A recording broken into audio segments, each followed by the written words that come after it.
friends in China, it was a little tale about a pair of chopsticks. Now, a set of chopsticks can be quite easily broken. Nothing too difficult, huh? Two are also easy. Let's give it a crack. Right? But a whole bunch,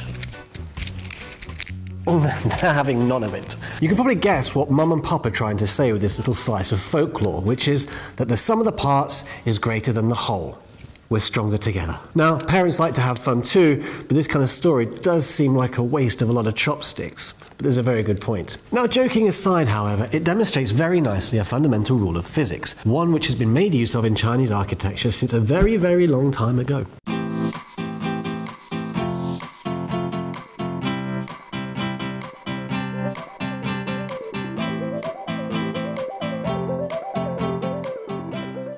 Today's buildings often rely on huge steel beams and bolts for structure, but in China's ancient wooden buildings, chopsticks were used, albeit a slightly thicker than your average dinner table variety.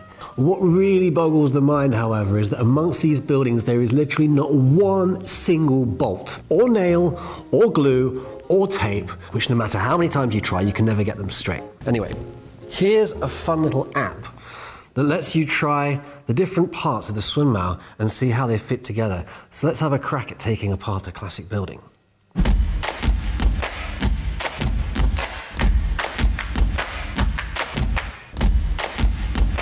It's actually really hard to tell from the outside, and this is just a small model, so even if you're seeing the real thing, if you haven't seen it before, it's quite difficult to pick out where the joints are and how they fit together, which points to some rather ingenious shenanigans. Now, it's fair enough to wonder if fitting together without any fastenings whatsoever, does it leave the final structure rather weak and, well, wobbly? So we'll say something similar like an earthquake. Well, we've pulled out from the Open China Archive a little clip of an experiment conducted by a research team.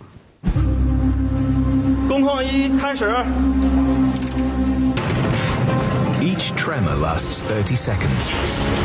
As the magnitude rises, 4, 4.5. Magnitude 7.5 is over 1,000 times stronger than the initial test quake of 4. There it goes. The test now moves beyond magnitude 9.5, the largest recorded quake in history.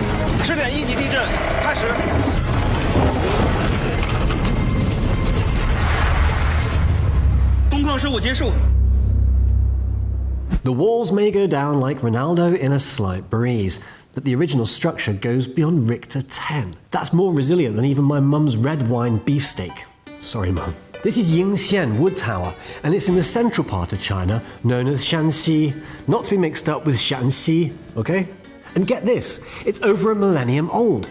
It's in the Guinness Book of Records as the world's tallest of its kind, and along with the Leaning Tower of Pisa and the Eiffel Tower, it's one of the biggest 3 towers of the world. How come it hasn't fallen over yet?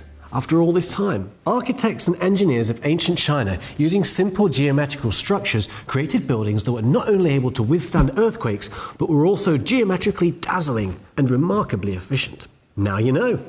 And if you visit any of China's countless ancient large structures, I guarantee you're going to start seeing them everywhere. The Forbidden City, perhaps the greatest of them all, certainly owes its survival to good old Sunmao. Although it has no fear of earthquakes, it's positively trembling in its foundations at the mention of the word fire. Its 9,999 buildings, yes, that's an accurate figure, have suffered a lot of fires. According to legend, these little creatures who live on the roof of the Forbidden City are the 9th son of the dragon. Busy dragon. Their appetite for fire means that they prefer to spend their time waiting on the 2 extremes of the roof. Why?